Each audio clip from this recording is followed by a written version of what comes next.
Bing, bing, bing, bing. We are live. We're live. This will be our first beautiful example of sharing our little magic between each other. So welcome to those watching the replay. We are showcasing how Cat and I chat and work through stuff. I had a little realization last night that Cat was like, we have to put this in the group. So here we are. And we will just straight away get into it. I'm titling it, It's Not About Money, which is a great realization that I have had after 2.5 years of quite volatile money issues in my personal life. And then obviously that's connecting in with my business, continually ending up with zero. Like when I say zero, it's like 8 cents is literally in my bank right now, or maybe $2 if I'm lucky. You know, I've had quite a lot of volatility in my I'm earning money, and then I end up with nothing, and it kind of gets me a little agitated. So last night I started vlogging, as I do for myself as well. If Kat's asleep or away, because we're in different time zones. Kat's in London, I'm on the Gold Coast in Australia, and I like to vlog because I just get it all out. Like I actually let myself be very, very brutally honest when I just vlog for myself, get a video going. And I started to feel all this irritation, this frustration. There's like this little inner child tantrum wants to come out, but nothing was coming out. I sort of got triggered by a lady that I was speaking with. I've got a membership group, and she was saying a few things that just sort of triggered me. And so I decided to vlog, and I decided to want to know why I had this frustration and where it came from, because it didn't really, nothing was hitting home when I was thinking about it. And I realized it had nothing to do with money, because normally my services, if I feel like I haven't done a good job, or if I feel like when I released a new product yesterday as well, and when there's no instant likes or instant purchases, when I've got that expectations when I need money, then I normally get disappointed. I've got sort of quite a few examples that tend to happen sort of throughout the time. And I notice that my business can be in flow when I've got no expectations, when I don't need the money. As soon as I need the money, I get a little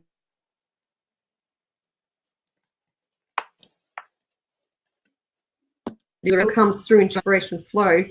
There's still that expectation that ever gives me any disappointment or anything that I share or release in the first place. So I'm dissecting all of like what happened yesterday. A lady said that she read my 2019 forecast and she got depressed and cried.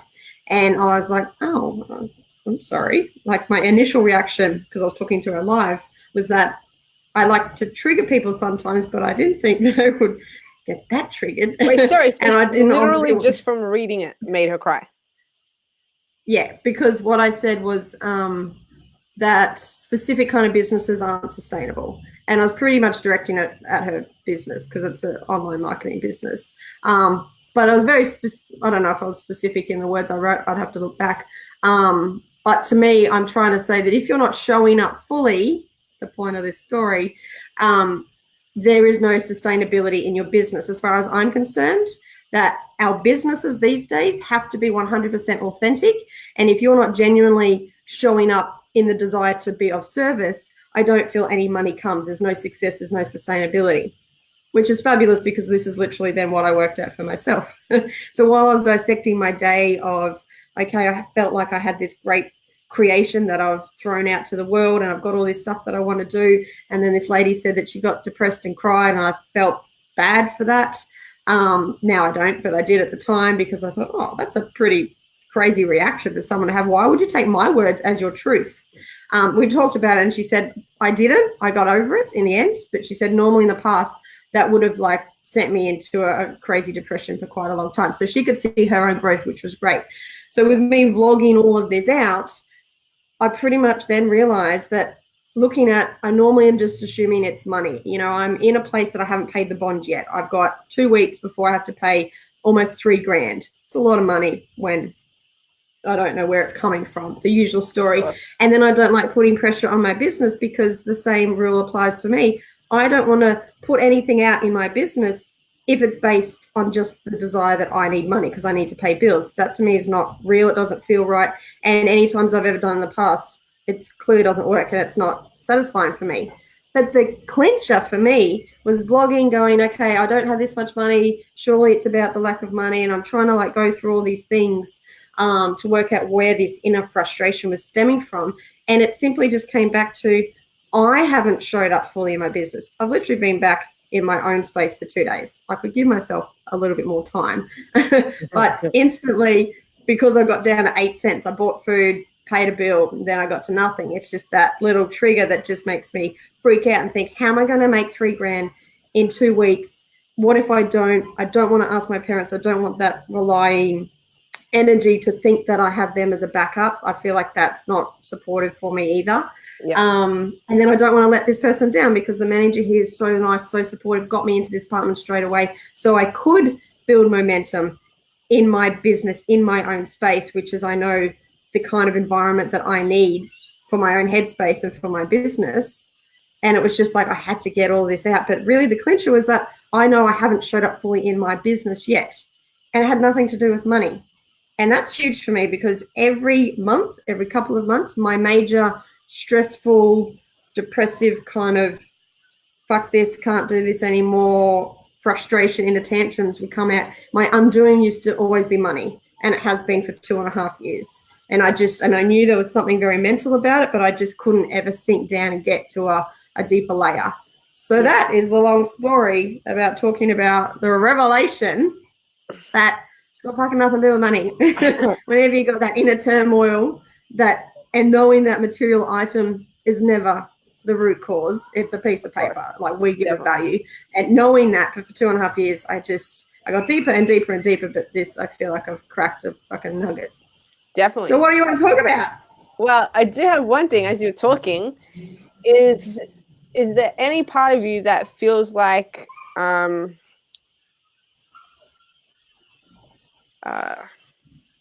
because I've been exploring this for myself, right, in terms of financially, is there any part of you, or do you think it might be possible that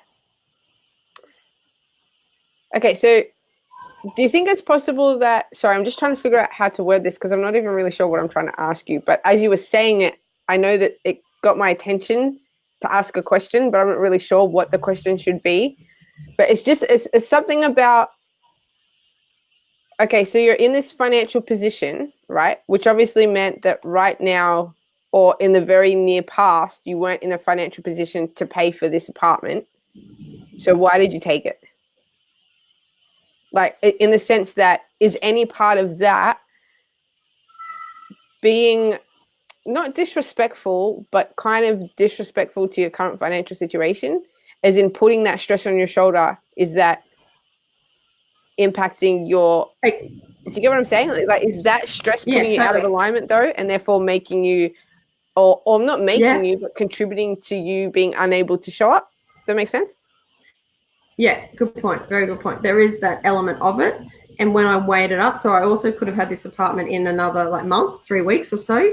And I weighed that up, but the alternative at that time was to still stay with my parents, and I wasn't showing up fully because I was in their personal space. And knowing how much momentum I gain when I'm in my personal space and what I was able to create in my business in 2.5 months. Last year when I was here, I had that in my head to say, well, if I don't get there, then I'm never going to get the money in the first place. So yes, there is that element of pressure that's my fucking undoing, but I don't believe the momentum would have come without me having this personal space. And literally in 2 days, I have done a fuck ton. Like, I've done a lot. I'm putting everything in place. Like, I'm settled. I'm very, very happy in my environment. So the momentum's just coming. Like, it's me not giving myself the time, which, again, something that shifts, it just allows other triggers to come. Like, I'm doing vlogs about earning $1 million, and I'm literally going from 8 cents. So that to me is triggering all of the mental beliefs and bullshit that has to get out of my own mind and body before I can even step up to earn $5, $1,000, $2,000, whatever it's going to be. But yeah, the pressure definitely is sitting here about, now I've got a date and I have an amount. And that kind of thing does send me into a bit of a tiz. But as far as I'm concerned, there was no other way. All it's going to do is trigger the shit that I had to work through anyway, which it has. Right. Oh, you kind of cut out a little bit, so I'm not sure the last thing that you said. And I don't know if that's going to go into just trigger Facebook what Live it or not. has But to do. Well, Still a bit funny. Oh. Okay, I can kind of see you, but I think it's lagging a little bit. Okay. All right, I think maybe we're good. Maybe. I think. Are you there? I'm here. Kind of. All right, cool. All right, you're there. Yeah, I get what you mean. Is in like when it comes to the environment, like the environment is so fucking important, especially if that's what's going to put you in the space of being more in alignment. But I also like, I'm not sure for you, but for me as well, I've noticed that it literally is never about money.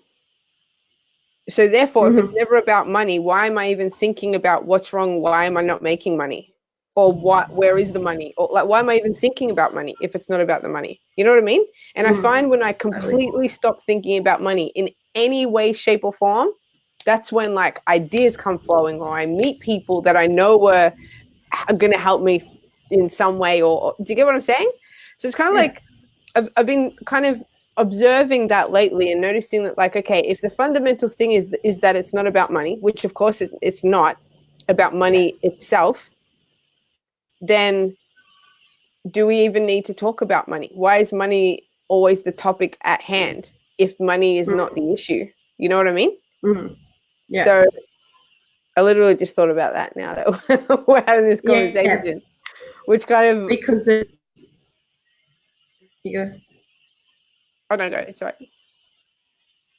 Because there is still that fundamental need to talk about it to ever understand what it's actually about for you. Yeah. So me knowing, like, if anything is burnt here in my brain, I know that there's something I need to get to a deeper layer. It's just a very mental, very superficial kind of trigger. And that was what money was for the last couple of years. But each time I got to sink back in, and a lot of the time, that I would just put all my power into money, which I feel is so common because look at how we all act around money and with money, and how we give it so much power that it feels like it's what makes or breaks us, allows us to have nice things or not. You know, I was putting my everything into money. It was my sole focus when everything else was like, no, this is a priority. No, this is a priority. My brain was still like money, money, money, money. And to have those lows, I don't know. I feel like the lows gave me a chance to really sink in, to understand that without the money, I had to be still, I had to be quiet, I had to be in my own space, which is also what I chose for me to see clearly. And then it became something about my own self-worth. If I didn't have money, then I felt I had no value to this world. If I didn't have money, how do I help other people in business? Because clearly my business wasn't successful. So that means I'm not very good. Like, I had to go through all these stories. And then even last month, I realized that I actually still felt bad, and I never even realized I ever did, about receiving money for helping people. So there's like a fucking million things that if we don't talk about money to begin with, because that's what we think is the problem, how do we get to the deeper issue and sink into what's really going on with us? Because we all have our own unique stories and individual, and we've talked about this before in terms of our upbringing, our family, and what we've seen our parents go through and the stresses, and we automatically obviously don't want that for ourselves, or we don't want to recreate that. So we have to learn our own lessons and develop a relationship with money, because when we have a healthy relationship with money, we've got a whole fucking new world, because it is important and we do give it value, but in a whole different sense, without the lack, without the fear, without the drive for whenever it makes us be reactive. It can flip it to be like, exactly, well, then it doesn't need to be talked about and doesn't need to even think about, because there's been every other in-between time. I don't think about money. If I don't need it, if there's a bill that's coming in a week and I've got no money now, normally I don't care. If everything's taken care of, there's also every other moment where it's just like, there's no worries, there's no concerns, because the money always shows up. Every bill usually is always paid on time. It's just that the day before or 2 days before, the week before, freaks me the fuck out, especially when there's such a large amount knowing that what are you going to do, or don't want to let people down, or whatever other stories that you've got going on. It's hard not to talk about. Yeah, I get that. I guess like for me, for some things, I'm finding that. Okay, so in the same way that I can't remember if you said this in the live or just before we started going live, but how you're talking about how, you know, to be successful in business, you need to be authentic. You need to show up fully, right? Which would therefore mean if you're showing up fully and have a successful business, you would attract money, right? So rather than talking about the money, which we're doing right now, obviously, so I get the value in talking about money, but I feel like there's too much talk about money. And at times Totally. it can just further perpetuate like, oh, that's more stuff I've got wrong about money, or that's more bullshit I have to let go of from my childhood, or that's more whatever. But it's kind of like, I feel like, especially you and I'm not sure for a lot of people. Well, actually, I can only speak on behalf of myself. I don't know about you, but I feel like we're at a place where some things, not all things, it's no longer about letting go of things. It's about, okay, from this moment forward, what am I going to focus on?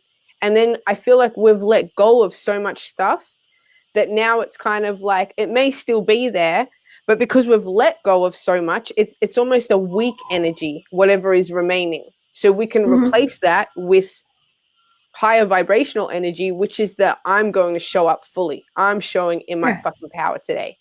Because in that moment as well, when you show up in your power and your truth and your authenticity, I feel it doesn't even, money kind of doesn't even matter in the sense that you know your value and your worth, and your circumstances are not dependent on money. Yeah. You know, because money's not the only way that we can receive things, obviously. But a lot of people think it is. So yeah, that's why I feel like I'm getting to a place now where there are times in which I explore it, obviously, but there's also a part of me that's kind of starting to feel like I no longer need to explore it and just be aware of it. Like, I'm not going to ignore it, obviously, just be aware of it. And if I feel in that moment I need to explore it, but I feel I'm getting to a point now where it's more, I don't really need to explore it. Let's just get back to seeing where I'm losing my power, as opposed to why is the money part not working. Totally. Does that make sense? Totally. Yeah. This will be a good, I think, revelation, because my whole mind has switched. Like, literally after that vlog last night, I felt two and a half years worth of what the fuck. Yeah. Just was like, bam. I was like, yes. That's the best. That's so powerful. Yeah. And it so just, oh, sorry. You're right. No, I was just going to say. What happens next? Yeah, 100%. And I guess the trick as well is like, for myself, is like, if I find myself in situations now where money appears to be going wrong, is to not automatically think, what am I doing wrong with money? Or what am I, and make the problem about the money. It's you know, it's now trying to break that habit, I guess, and be like, there's nothing wrong with money. There's nothing wrong with me and money. It's just, where am I giving my power away? Where am I not being truthful to who I am? Because that's the actual problem, you know, which the irony in that, again, is that when you're in that state, you still value money, obviously, but it's not at the forefront because you're just being you. Yeah. You know? So for your interesting money situation over the last couple of weeks as well, what was in your depth of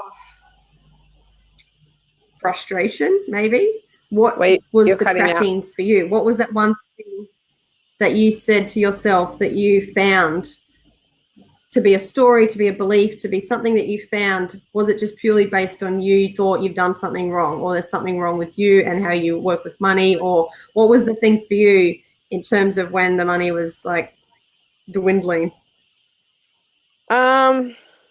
You cut out a bit at the start. So I'm guessing you asked me like what was the main like trigger for me that came up during that time? Yeah.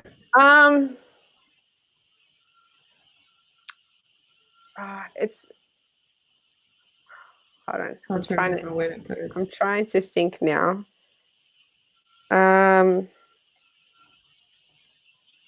I know that I definitely had moments where I made it about money and thinking about, okay, what underlying belief do I still have here or whatever. But I also knew that it wasn't about the money. And that was when, for example, when I went to the park bench, for example, that night. So for anybody watching, literally just like a week and a bit ago, I had $30 in my account. I'm currently in London. I had 30 Australian dollars in my account or thereabouts, like $32 or something. I had 2 days left of the place that I was living at with no income and not sure of where I was going to be after that. And the obvious thing is I could try and find a job, right? But I also believe that even if I found a job, if I don't figure out why I'm in this situation, I'm going to be in it again. So rather than receive money and then fucking lose it all and then be in this situation again, I'm like, I'm already kind of here. I might as well just fucking face it while I'm here. And we were talking about it, and the biggest fear that kept coming up for me at the time was being homeless. Like that was a theme that kept coming up. And I think we're on the phone one night and we were talking about it. And then I think it was like literally midnight because I'd left the place pretty late when we were talking. I think I left at like 11:30. By the time I would have got to the place, it would have, at least been midnight. And we were talking about how I was scared of being homeless. And then we're like, I'm just going to fucking go to the park. So like at midnight or whatever, I went and sat in the park on a park bench. And we basically did this kind of in a hypnotic state and just kind of explored it all. And obviously in those moments, it was nothing about money. Like it had nothing to do with money. It was more like I'm worried about being a failure like my family are. I say that lightly, but kind of not. Or perceived failure, I should say. Like none of them for the long term being good with money, both sides of family coming from not financially well off places, all that kind of thing. And any wealth that's kind of in my family from my parents' generation is from marriage, not from their own attainment, except for my dad. He worked really fucking hard and at one point was in a good financial position. Not amazing, but definitely comfortable. And then when him and my mum separated, lost everything and never returned to that after that, which to me ultimately reflects his underlying belief about his worth and money. Because if it was in alignment with success and financial wealth and freedom, he would have bounced back immediately, but he didn't. So now I just went off on a little bit of a tangent, but it's all fucking related. So then after that, I think I got to the point.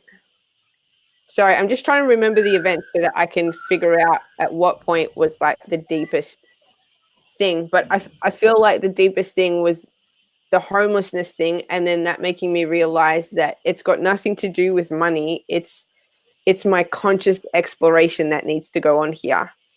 And then, that was when all the homeless stuff came up and fear of safety and like the thing of getting hit in the head. That was really fucking weird. That was really significant.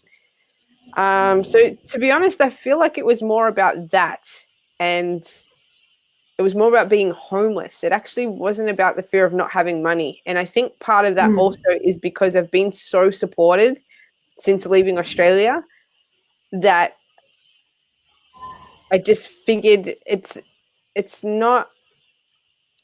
I'm not in this situation because help isn't available. It's like I'm in this situation because there's some kind of conscious expansion or awareness that needs to occur. And I feel like that was the biggest thing to sort of work through, if that makes sense. Totally. I don't know if that really totally. Because for you, it was about being homeless. And that's what I said to you. I'm like, well, I've never been worried about that. I've been more worried about not eating. So I was like, well, what's that about? Let's explore the fact that your fear is about being homeless. And I was like, well, that never even come into my awareness. So let's delve into that. Let's work out where that fear comes from. And you're like, well, I'm walking across the park. And I'm like, oh God, go in. You Mind you, safe? Okay. I was living. At the time, I was living in not a dodgy area, but a little bit dodgy area. A girl by herself in the middle of the night in the middle of the fucking park, and then a guy, hoodie and everything. had a hoodie on because it was fucking cold, not because I was trying to be dodgy. And then obviously I would see guys walking, and like I was just like, oh my God, this is fucking. What am I doing? But I was like, you know what? I also have a belief though that there's no way I could be doing something like that and be in danger. There's just no fucking way. And that's what I said to you during the earthquake. I'm like, there's no fucking way we would be this and we're about to die or we're in danger. It just doesn't make sense to me. There's no way. Yeah. So that was the thing that kind of, I think the belief that I needed to allow me to surrender to the moment and just be like, okay, we're going to do this. There's no way I'm in danger ultimately. Nice. Right. Nice. And I wasn't, nothing happened to me. A guy gave me a weird look because I was on the phone, but I had these here and a hood on and it's dark. So he obviously didn't know that I was talking to somebody and turned around. I was like, oh shit, sorry, man. I'm good. I'm on the phone. Sorry. And there was a moment that I love that literally switched. I like when any revelation happens, it's literally the contradiction. It's literally the opposite of what we're afraid of is actually like the power. So you were like, there's someone walking past, you know, they could be someone that's going to hurt you almost. And you're like, oh, I'm not going to say anything while this person walks past. And I was like, where are they coming towards you? You're like, yep. And then after they walk past, you're like, oh, I must look like the weirdo. I'm fully like covered in a hoodie, sitting on a park bench in the middle of the park at midnight talking. That looks like, talking to myself. And then you're like, they're probably afraid of me. Like in that switch, it's like, I'm afraid of anyone that could do anything to me, but no, I probably look like this freak or the scary one here. Definitely. I think those were so cool. 100%. And the funny part is by the time we had finished that conversation, I remember leaving. I don't know if I said it out loud, but I remember thinking at least it's like people, now that I'm in this space, people will be scared of me. I won't be scared of people. I don't know if I said that, like in that kind of situation. What a flip. Yeah. Changes everything. Yeah, that was a very interesting thing. And the biggest irony in all of that is literally up until now, up until then, I shouldn't say now because now I don't feel it in this very moment. I had never feared being without a roof over my head ever. I used to say all the time, I'm not worried about not having a roof over my head. So for that to come up all of a sudden, I was like, what is this about? But even that wasn't really about not having a roof over my head. It was about, I didn't want to be a failure. Like, how could I be my age? And how could I be like this? It wasn't actually about being homeless. It's the identity and everything that's associated with being homeless that I have for myself that it really was about, you know? Yeah. But that was just the trigger to bring that out. Yeah. So money is teaching us so many amazing lessons. 100%, which is the ironic thing, because it's like it's teaching us so many lessons, but it's never about the money. So that's the powerful part. Totally. And you've just made me realize, because I thought, hang on a minute, I've still got a more general sense of my issues with money, and mine now comes back to my fear of not being able to look after myself, because like my biggest drive is to be independent. But when I sunk into listening to you just then, it was, if I don't have money, then I can't feed myself. I can't live where I want to live. Obviously, I can't do anything that I want to do, which means someone else has to almost look after me. And that makes me feel like less than, and what came in my head was, no one can look after me like I can look after me. Yeah. And I thought that was quite interesting, because I'm all about the self-healing and everything like that. And I don't know if I've really pinpointed that before as a general sense of what it really means. For me to have nothing means that someone's going to look after me, or that's what I go to. That's the fear that I have, to be like, it's a power thing, I guess, as well, but just no one can look after me like I can look after me. Yeah, definitely. But as you were talking, it just made me think of my living arrangement the last 7 days, which, for anybody who doesn't know, because I didn't have money, I ended up staying at a girl's house who I didn't really know. We've had like maybe a handful of conversations. She's a musician here, and I want to work with musicians. So I reached out to her before I even got to London. We'd had a few conversations, blah, blah, blah. And then she kind of knew that some shit was going down and then asked me about it. And then I kind of told her, I'm like, dude, I actually tomorrow night I could be homeless. And she's like, dude, just fucking come here. Like, what are you doing? And I didn't really feel comfortable doing that. But then it got to a point where I was like, I actually don't know what other option I have. So I went and stayed with her in a bedroom. So we shared a bed, same bedroom, which was fine. It's a huge room, but obviously, you know, it's not looking after myself. And that's the biggest thing that I realized over the last week is the ways in which I am actually compromising fully taking responsibility, like fully. That means that doesn't mean we can't receive help, but it means that the help will come when we are helping ourselves. It's a different type of help as opposed to getting frustrated when someone's not helping you or expecting it or relying on it or being dependent on it in some way or anything like that. And that's the biggest thing, because before that, when the park situation, I actually called my dad, and he's literally, every time I speak to him, pretty much my entire life, he's always asked me, are you okay with money? That's always how the conversation ends, even though he's on a pension and barely has fucking money. So I'm like, so even no matter how much money's in my account, I've always said to him, I'm fine. It's all good. Don't worry. And he always says, please ask me for help if you need help. I'm always here for you, blah, blah, blah. I'm like, okay, thank you. I appreciate that. So I realized he obviously planted, well, not he, I allowed it to happen, but there was a seed in my mind that if I'm ever in a financial situation, he's going to be there, right? But it was obviously so subconscious that I just never consciously acted on it or anything. But when it came crunch time in this, I was like, well, he says that fucking my entire life. I'm 29. Maybe it's time I take him up on that offer a little bit. And not to say that I haven't in my entire 29 years. I have obviously at some points, but I haven't in quite a while. And I just didn't know what else to do. And so I called him, and it was a video call, and we were talking about it. And I asked him for $1,000 because of the conversion rate. Like $1,000 goes like that in London. And I just wanted to be able to give myself a place to stay for a significant period of time so I didn't have to worry. So kind of similarly to you, to be like, okay, I'm in this space. Let's get in my zone. Let's fucking do this. And he said he didn't feel comfortable. And I was like, what?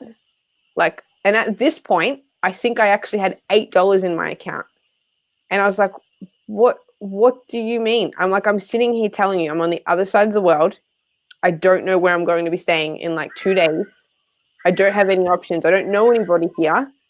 And you're telling me you don't want to. And the reason I got so mad is because the reason he didn't want to give me the money was because he wants to save for his funeral so that I don't have to pay for it.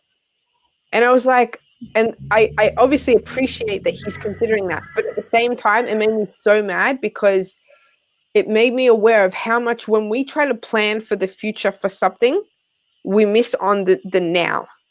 And I'm like, you tell me all the time you're here to help me, and now I'm asking you for help.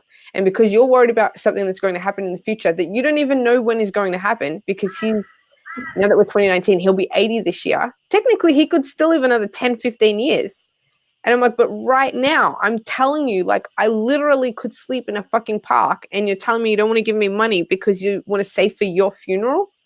Like, to me, that doesn't make any sense. And obviously, at the same time, that's me not taking responsibility for my financial situation. But it just, the way he was talking about it, I just got so mad. And so when he kept saying no, it made me upset because I was like, I can't believe you're doing this. You were the one person in my entire life that I ever thought if I was in this situation, I didn't even have to think twice about it. You would just do it, and you didn't. Which in the bigger scheme of things, I feel is life telling me to fucking take responsibility right now, because I'm at a place now where I'm aware enough to pay attention to how things are working. Whereas if I was in this situation 2 or 3 years ago, he would have given me money because I consciously wasn't ready for this kind of lesson. That makes sense. Yeah, totally. So yeah, and then I got so upset, I started crying, and I was like, I can't fucking do this. I was so mad. And I just hung up because I was just like, I don't know what the fuck I'm going to do. Like, and I remember I was crying on the floor, and I'm like, universe, I don't know what the fuck you want me to do, Like, I'm asking for help. I'm fucking trying so hard. I've done so much inner work the last year. I've surrendered to so many things go through my fucking body. Like, you're aware, but not everybody is. But that's for another conversation. I was like, how can this be happening? You know? And then the lady whose house my dad was at ended up messaging me, and she's like, he's gone to the bank now. He's going to put $500 in your account. And it was just instantly when I heard that, I actually said, I don't actually want the money. Like, I was so mad at him and his reasons. And I was like, I don't fucking want the money. But obviously I needed it. So once I calmed down, I just sent her a thing and I was like, look, I'm sorry for getting so upset, but I was just so mad because of his reason. And I was hurt because, like I said, I felt so let down that he was the one person that I thought would never do that. But obviously now that I've calmed down, and pretty quickly after, to be real, I was like, it's not his responsibility anyway to do that. So who am I to get angry at him? And especially considering he's on a pension and all these sorts of things. But the thing is, I checked his account before I even thought of asking him, because I like, usually when I have money, I always check his account. And if it's going ridiculously low, I'll transfer him money and I don't tell him. So I have access to his account. And this time, that's why I asked him, because I knew that his account was okay enough that I'd be able to pay him back enough in enough time quickly that it wouldn't really impact him, if that makes sense. And he did, remember, he offered you money but to come home. Like, then he gave you an option, but with conditions. That's the fuck. Oh my god, that's what got you angry. That's what got me angry. That's so true. Yes. So yeah, that was the conversation, that he didn't want to give me money. And then I said, oh no, and then he said, let me ask you something. And I'm like, okay. He's like, when are you coming home? And I'm like, did you not just listen that I have $8 in my account? And he's like, yeah, but if you want to come home, I'll help you. And you're right. That's what fucking triggered me, because then that's when it became conditional. And then that's 100%. That's exactly what it was. Because it's like, okay, so if I do something that you like, then you're here to help me. But if I'm doing something you don't like, then you're not here to help me. You know? And that added, that was the cherry on top. That fucking threw me. That's what made me cry. You're right. Thanks for fucking pointing that out. Yeah, but like I said, good unhooking for you as well. Like at the end, when you were like, I'm moving through this and honoring how you feel, to be then unhook yourself from that reliance that you didn't even know you had, but you know, that just that little energetic thing that's probably planted in our brain just for survival, or, you know, we can always rely on that person, our parents, our partners, our whatever. I feel like, yeah, what an amazing gift he's then be able to give you to unhook that seeping of your own energy, that disconnect from your own power, that personal responsibility to like what a huge fucking lesson. But to go through something that you're like, mate, I've got $8. I didn't want to ask you anyway. I never want to ask you for money. I don't know what else to do. Then it's like, no, I can't give you money. You're like, yeah, what do I do now? How good is that for you? It was fucking stressful. And it's interesting that you worded it that way about the survival thing, because I feel like the survival thing isn't even deep enough, because even the survival thing is still like victim consciousness. And it's that we're victim to our environment. And I even realized recently that even a lot of mindset and spirituality stuff actually further perpetuates the victim consciousness by telling us we are victim to our own consciousness. Like, that doesn't even fucking make sense when you think about it. How can we be victim to our own consciousness and to our own mindset and to our own mind? Like, we can't be. So it's interesting that you worded it that way, because I feel like that just encapsulates so much of the victim mindset in general. But now people, and I think women in particular, who are, waking up, so to speak, are part of that transition to come out of the victim, because the feminine's energy naturally is to nurture and protect, I feel. So not necessarily protect, but to nurture and empower. So that's that empowerment is not victim consciousness. Yeah, and we are also used to being supported. We are, there's still obviously a very huge societal energy that the men are still the ones that look after us. Like my father is that he's got that sort of old school tradition that he takes all the pressure on in the family. Like, I'm 35 and he still takes that pressure on, that he feels like he's got to look after us, and mum hasn't worked for years and years, and he takes that kind of pressure on. Which is also unfair to the man. It's also unfair to the man. That's not their role to do that either. So it's like this vicious cycle of a disempowered feminine and a disempowered masculine, and then we just have this victim consciousness because everybody's fucking disempowered. Yeah, and it feels like the common theme that I'm hearing from a lot of people in my space is, in partnerships, the man is still the breadwinner, but the women have this fucking yearning to earn their own money, be independent, not just so they get to buy their own nice things, but to actually supply income to the family that they may never have before, or an income that only their partner has, retire their husbands. Like, so many people are saying that. That's why I see a lot of them get into these MLMs, because they see a chance to earn a fuckload of money. Then the partner doesn't have to be so stressed all the time, or working 2-3 jobs, doesn't have to be like slugging his ass off, and then spends no time at home with the family.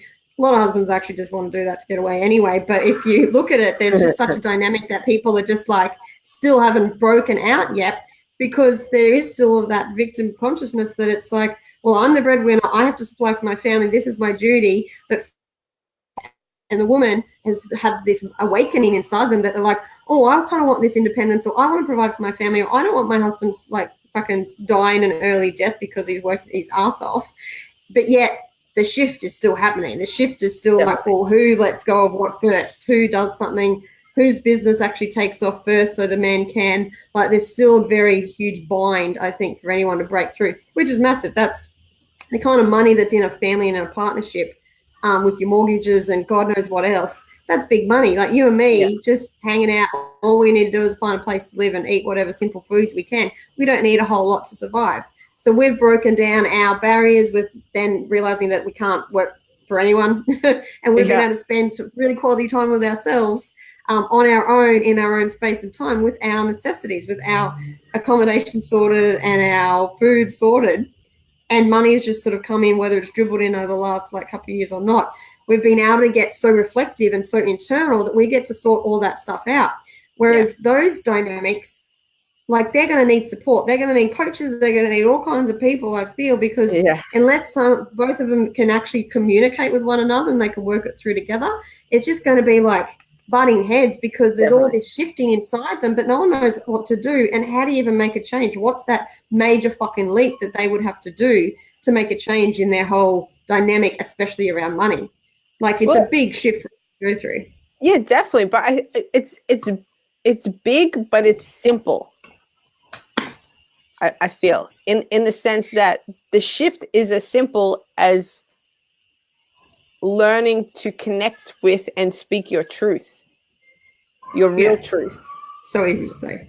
Yeah, exactly. So easy to say. And that's why I said it's big, but it's simple. Like, the word is simple, but it's big.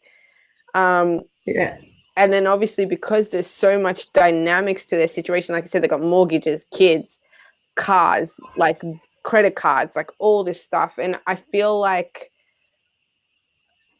you and I not having that and allowing the internal exploration means we can detach from that and we can see a different side to things. Totally. For whatever reason, I think that's in part just to be that help. Yeah, exactly. Yeah, to be that support, because we have the time and energy that families will never have. Like, any mother is not going to have the time and space that we have. Yeah, but we have every minute of the day to ourselves. Definitely, but to I think you're kind of cutting us a bit short there. Like, I don't think the purpose of it entirely is to help others, in the sense, like, I think it'll be a natural consequence. But for me personally, I'm starting to get more and more a feeling that my true genius level, like my fucking powerhouse level for this lifetime and my purpose here on this planet is actually beyond helping people one-on-one. Like, that is a part of it, but I'm going to be helping people in a way bigger way. So it's almost like will be helping people. But like, for example, I can't imagine myself sitting here talking to a couple, helping them their situation with their fucking mortgage and everything. I couldn't think of anything worse, to be honest with you. Like, that's not how I want to be spending my time. I don't know if that's how you want to spend your time. And if you do, that's amazing.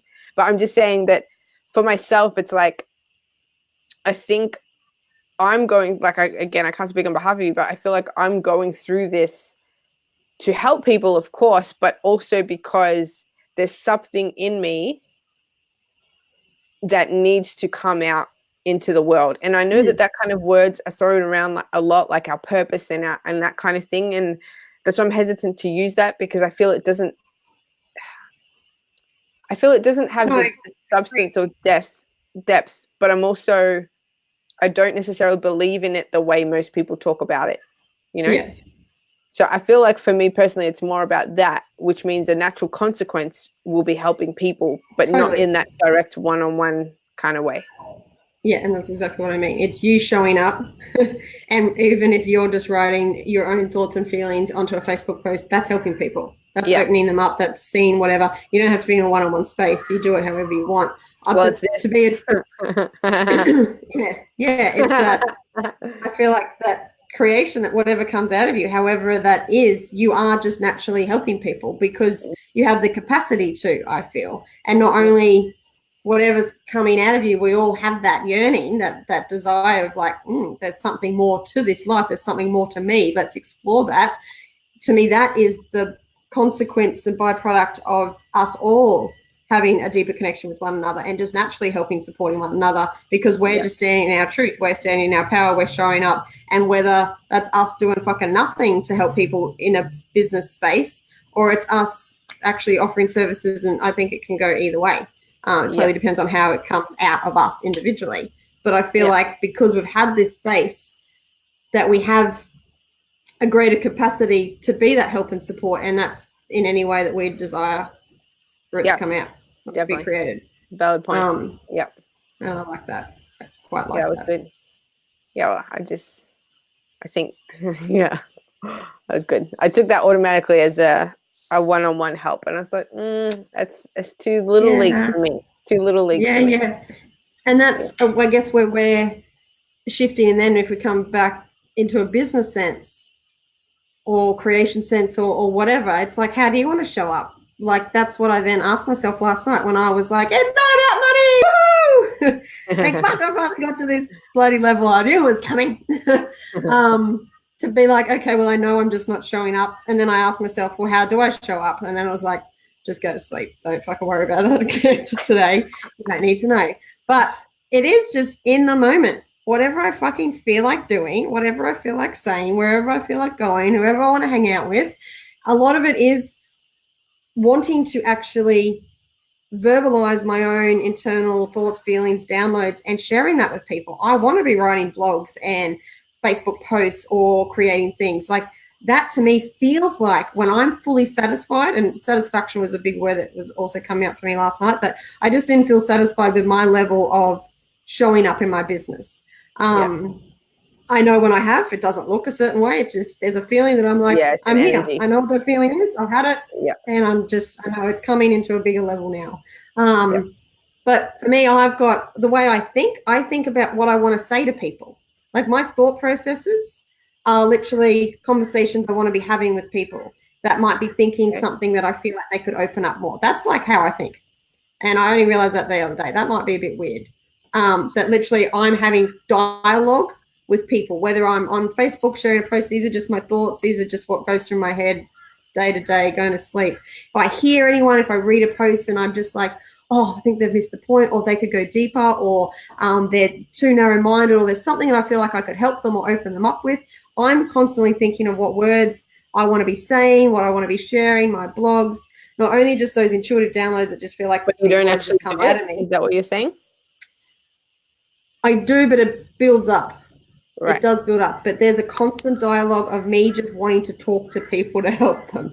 So that's a big part of my life. That will be a big part of me being me. So me showing up is conversing with people. It is.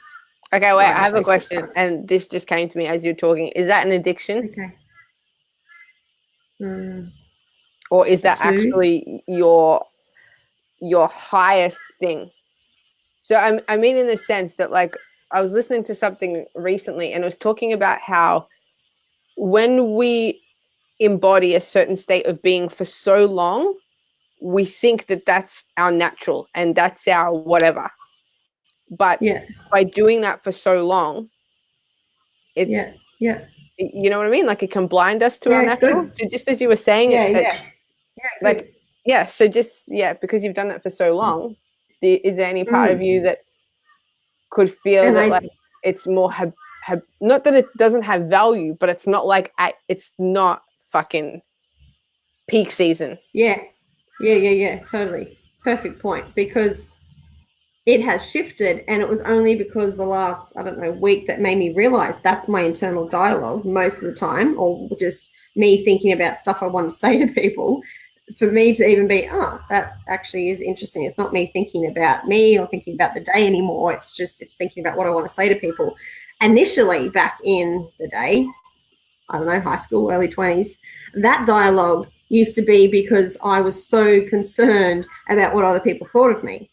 So my dialogue then was constantly having conversations with people for them to understand what I meant, or for me to backtrack so I didn't upset anyone. I think I've said to you before, I used to, like, as I went to sleep at night, run through my day of conversations and replay whether they maybe reacted badly, that I didn't get in the moment, and like literally wake up and text them and be like, when I said this, like, this fucking maniac kind of actions. Like, when I said this, I didn't mean this, but I meant that. Are you okay? Kind of thing. Like, that's the people pleaser level that I was sort of at for most of my life. So you've just pinpointed that habit.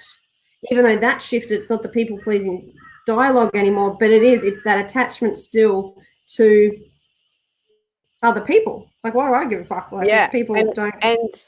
Sorry, keep going. Well, what do I care to say anything to anyone? So well, and also the other thing that came up is also because you said something about helping people. Like, you have this dialogue because you want to help people.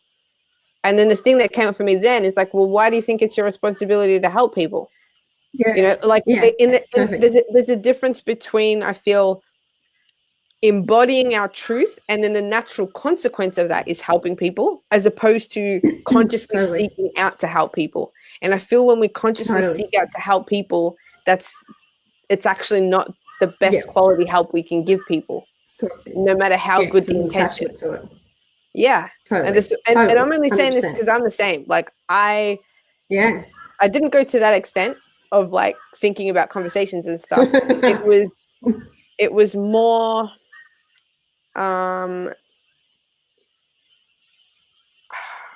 I did a lot of people pleasing myself. Like, I just wanted to be accepted by people, so I made sure I was a good person, and I would go above and beyond. Well, I am a good person, but I would just go above and beyond and do these things, which I think do come naturally to me to a certain extent, but it's almost like I would play on that natural part of me even more because I know that it's a good thing and people like it.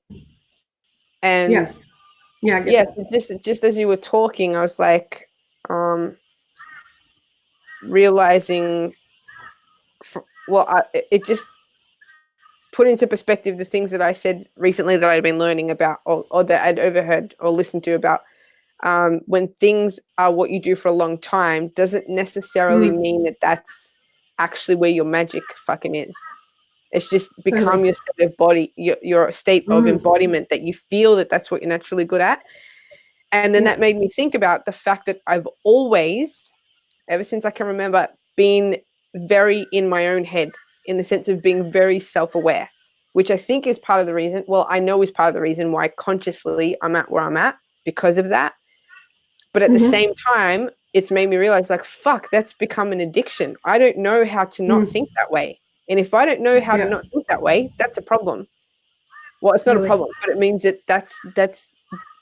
it's a pattern that I feel needs to break in some way, which also then means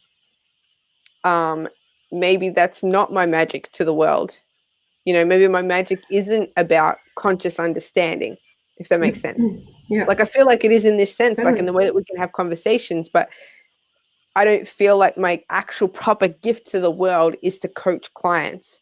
I love it and I appreciate it and I'm good at it, but I feel like that's a stepping stone to get me to what I really need to be doing. Nice. Yeah. I like it. Yeah. So I like it a lot. Yeah, it'll be interesting now that you've had that. But what else you realize? That's good. Because then it does intertwine with yesterday's frustrations, because I also noticed that I was caring more about what other people think in different senses again. Obviously nowhere near what I was, but there's still that element that was seeping back into what this particular lady had said as well, the fact that she felt depressed and cried. And for you to say sorry. I've then taken for that, so then I took responsibility for that, and I'm like, and then exactly straight after I was like, why do I care? And it was just like that energy I had taken upon myself. Why do I care? Like I'm just catching you because that's why am I taking why am I taking the responsibility? So that seeping in, it felt like I was just that opening to be like, yes, I will take responsibility for that. The next minute the body's like, stop it, gonna make you feel like shit, so you work this out. Damn right. And what a great place to be in, like that you can realize that quickly that you're giving your power away and be like, hold on a second, this is not what I'm doing. To have that kind of a heaviness or a head fog, but then that inner frustration, it's like, well, I haven't had this in a while. Like that little inner child wants to have a tantrum. I'm like, okay, what's going on here? Yeah. But literally to feel like it wasn't about money, like that is like got to be one of the greatest reliefs of all time. With all this work that I've done, has to be. It's been layer upon layer upon layer. Oh, it's about money. Layer upon layer upon layer. Oh, back to money. Like just to feel like it's just now knowing that's my signal. Well, whatever those feelings are, whatever I thought was about money, for now, it's like my signal to know that, well, I wasn't happy with what I did today because I actually wanted to do this, but I did something else. I'm not happy with what I said, or I'm not happy that I took responsibility for how she took it. I then said, you're welcome. So instantly I was like, you're welcome, and then laughed and tried to like look at her to be like, are you okay now? And she was fine. But I've never heard anyone have that kind of reaction that would tell me about it. She's like, I was quite angry at you. I was like, well, I'm proud of you for telling me this. This is huge. Like, well done. She's like, yeah, and in the past I would have taken it as my truth. I was like, that's fucking huge. Well done. So just an interesting spiral of what that could open up for me to honor it and move through it, I guess, as well, to be like, well, that isn't my responsibility. And to take that on just created like havoc in my body, like one little element for one little second. It's quite interesting. But then it allowed me to open up and go, okay, explore this, what it's about. Oh, hang on a minute. This whole day, the last couple of days, what I've just written in my post, I don't feel like I've showed up properly. It's got nothing to do with money. Fucking hurrah. Exactly.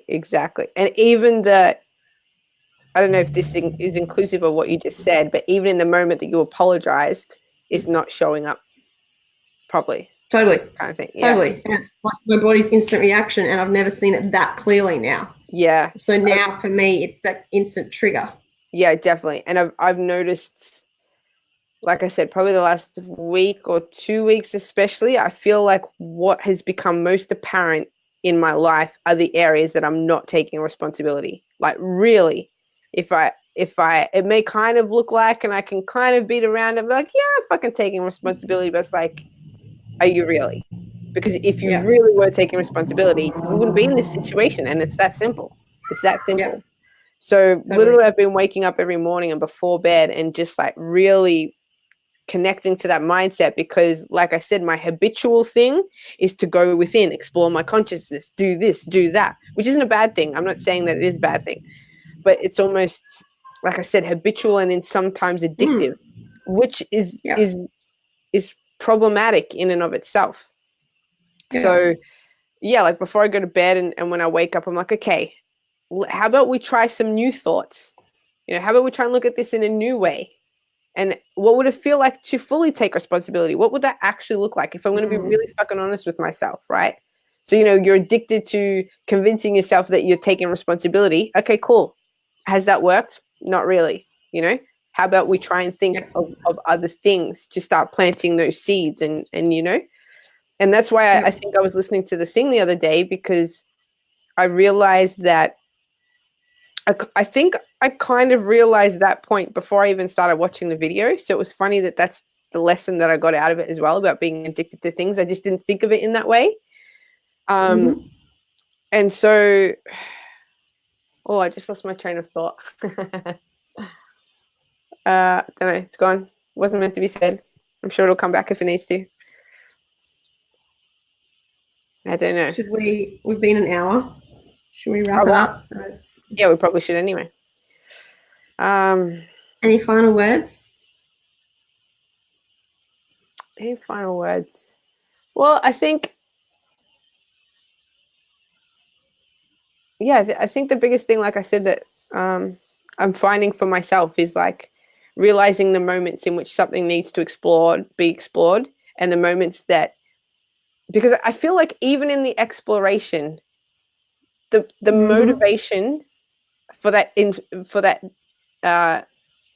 exploration is that something's wrong, and that in and of itself is taking your power away.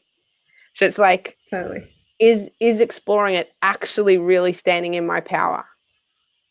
That's the place that I'm kind of at now. Like, I feel like exploration and healing and all that definitely serves a purpose at a certain point and in a certain context. But I don't feel like that's how we're supposed to live the rest of our life. No, I feel like there comes a point. Yeah, and I feel like I'm getting more to the point now where it's like, okay, that is what it is, so I perceive, but I don't want to feel disempowered about it anymore, which means I'm not going to explore it. I'm just going to think about the things that keep me empowered and make that my new normal, you know? Yeah. I like it.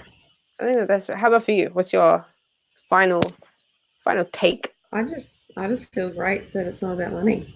Like, that's Fantastic. 2.5 years of burning a hole in my brain, knowing it wasn't, but just a new layer and a new layer each time. That's fucking huge. It is big. And I guess it's just, rather than the focus mentally then being on the lack of money and what have I done wrong and what will I do about it, all of that just toxic, very low vibe kind of chatter. It's kind of just, my mind just feels opened. So I just feel free that I am now going back to listening to my feelings, my intuition, whatever I feel like doing, I'm just going to do. And that to me is how I show up fully. Yeah, so definitely. It's just like, again, it comes back to that. Every layer of learning, every layer I go back into my mind and dissect beliefs or just whatever awareness comes back to me, it just gives me a deeper connection to myself, my intuition, and it always just comes back to, I'll just go back to doing that because that feels great. Yeah, damn right. So I love it. I'm just interested to see what comes of this really deep, beautiful revelation that just kind of feels normal. Just, it's like, that makes sense now. Yeah, good. But it'd be interesting though, also, if just on that note, because sometimes I do this too, is like I'll clear some side of money thing, but with that clearing, then becomes an expectation that money should come, which in itself blocks money from coming. You know what I mean? Like I've noticed that sometimes I have those moments where it's like, I blocked this, I unblocked this. So that means money should come to me. My business should suddenly take off, or this. Yeah. And it's one small part of it. But like you said, that the real powerhouse to it is standing in your full, like, fucking epic level truth. Like really just being who the fuck you are without even needing to think about it.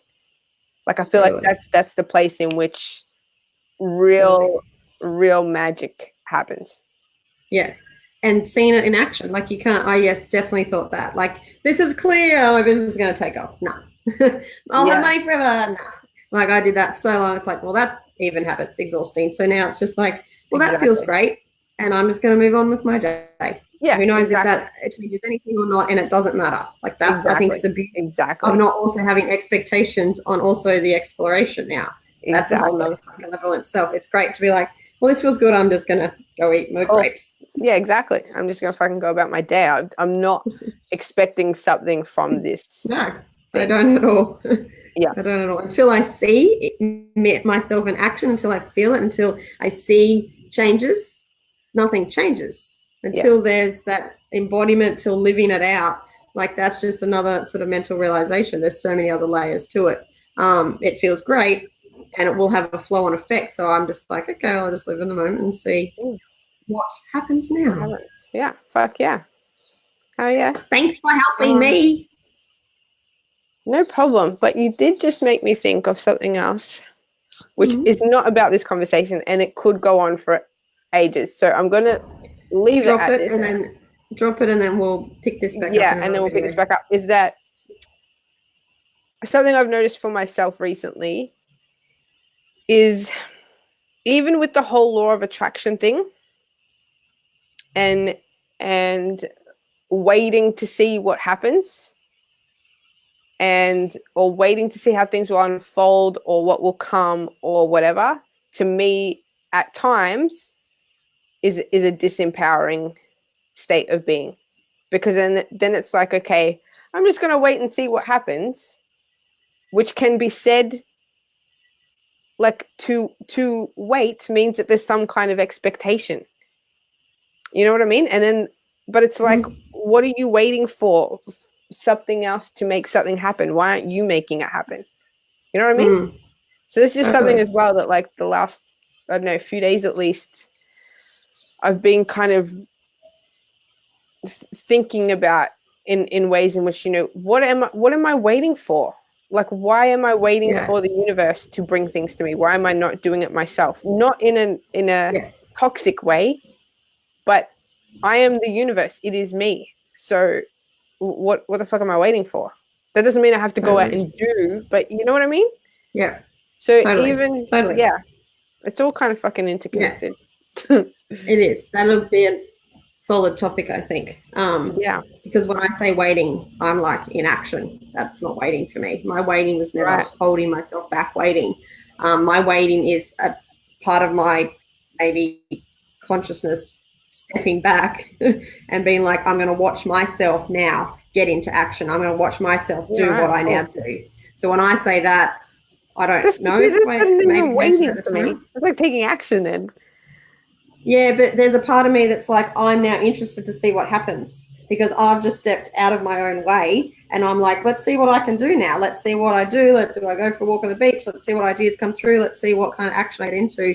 When I say that, I picture myself just being like a part of me getting out of my own way. That's my sitting back and being like, oh, look at me go, because I don't think I can. So more of an observation than waiting. Yeah, right. That's what it feels like for me. I don't know if it was something different in the past. Surely it would have been. Surely I would have just been like sitting in bed being like, something changed, help me. Yeah, because at times I have that, man, and it fucks with me. It takes all my power away. You've got a big thing about waiting. You've said that before. Yeah. But it's just getting you into action as well. Yeah. This would be a great topic. That'll be our next video. The waiting, law of attraction. Man. Yeah. It's going to be so fucking. All of it. That'll be juicy. Yeah, it's going to be so juicy. Thank you for your time, beautiful woman. You can go to sleep anytime, my friend. Anytime. Yeah, it's like 10:12 here, man. A few times I was trying not to yawn. So I was like, you know, when you try not to yawn and then your nostrils go a bit bigger?